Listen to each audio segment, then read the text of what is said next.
What if Monday wasn't a recovery day, but a launch pad? Not a storm of notifications and guilt, but a quiet runway where you lift off on purpose. This book argues that the week is the most powerful unit of change you have. Days are too small to see momentum. Months are too large to steer. A week is just right.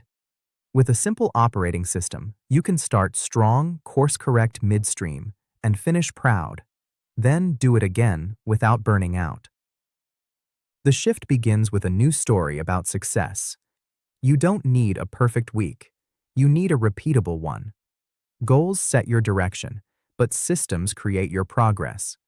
When the week opens, you won't ask whether you feel motivated. You'll ask a better question.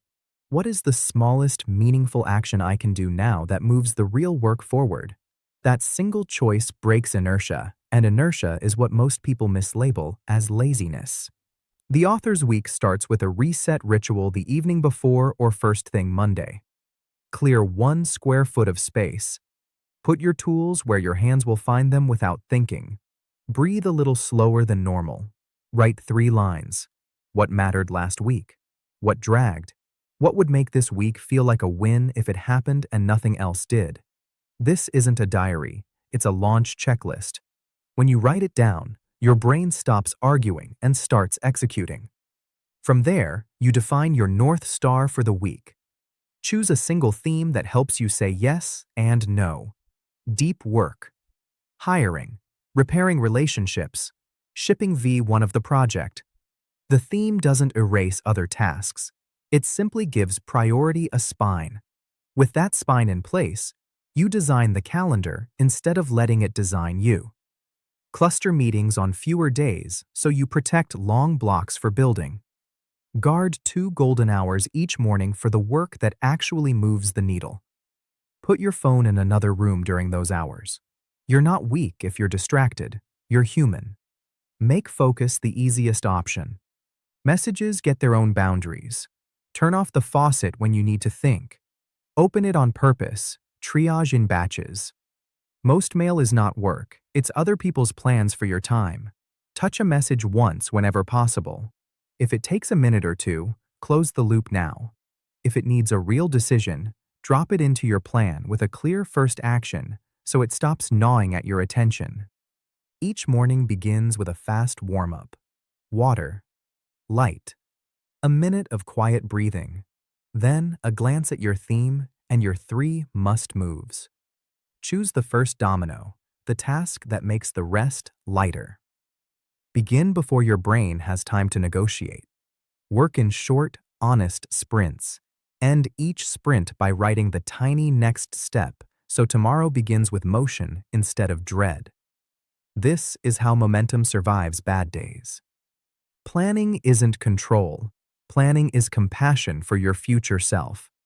The book shows you how to keep 1 capture bucket for ideas so your mind doesn't chase them while you're trying to focus. When thoughts race, park them on a single page labeled Later and return to the work. A racing mind isn't a command. It's a request.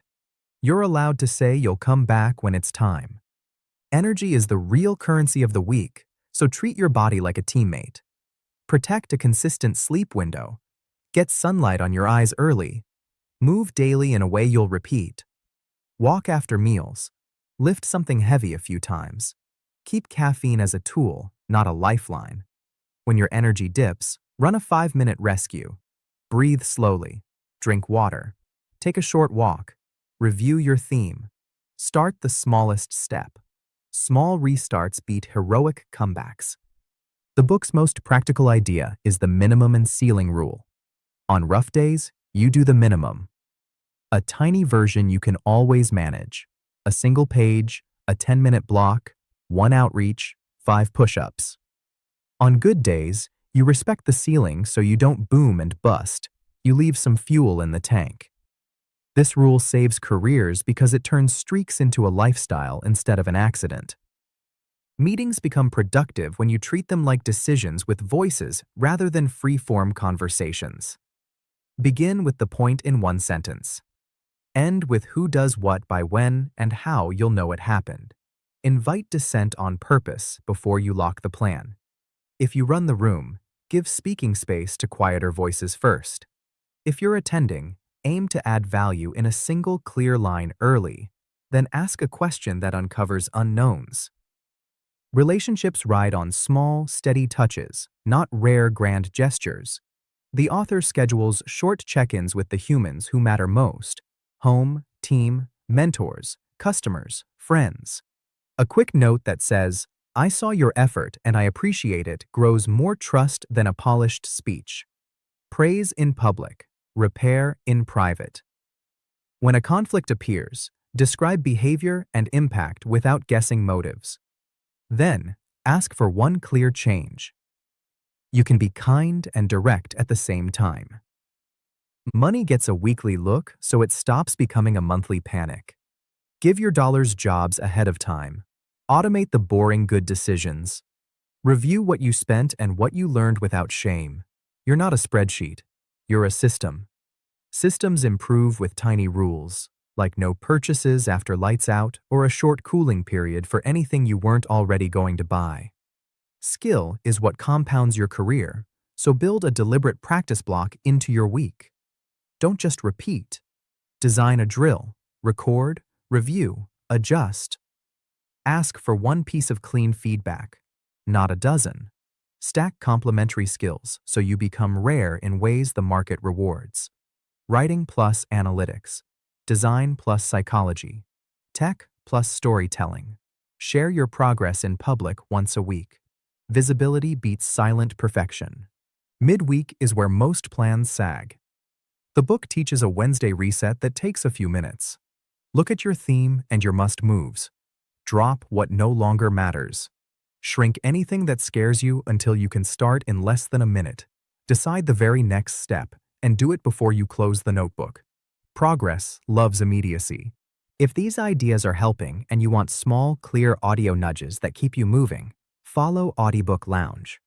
You'll get bite-sized lessons that make starting your week on purpose feel automatic. Decision-making speeds up when you lower the pressure on being right. Define what a good enough decision looks like. Do a quick pre-mortem. If this failed, what would likely be the reason? And guard against that. When options are tied, choose the one that teaches you more, then move. Momentum creates information. Information improves the next choice. Creativity needs room. Give your brain boredom breaks. Take phone-free walks.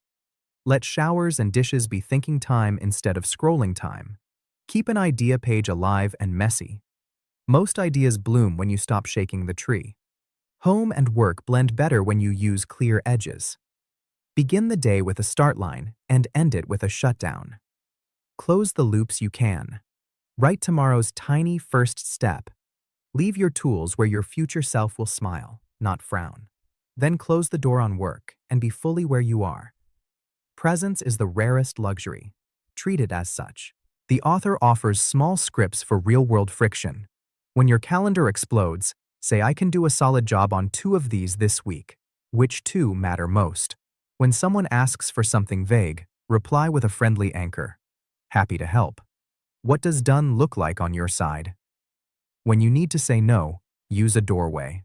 "I can't take this on this week. I can send notes from a similar project or join a quick call next Tuesday." Boundaries framed with options protect both sides. Travel weeks and crisis weeks still get a win. Use the minimal viable week. Keep your 2 anchors, the morning warm-up and the shutdown. Do the tiny version of your theme. Half dose beats 0 dose. When the storm passes, don't write a story about how you've fallen behind forever. Write the next first line and begin.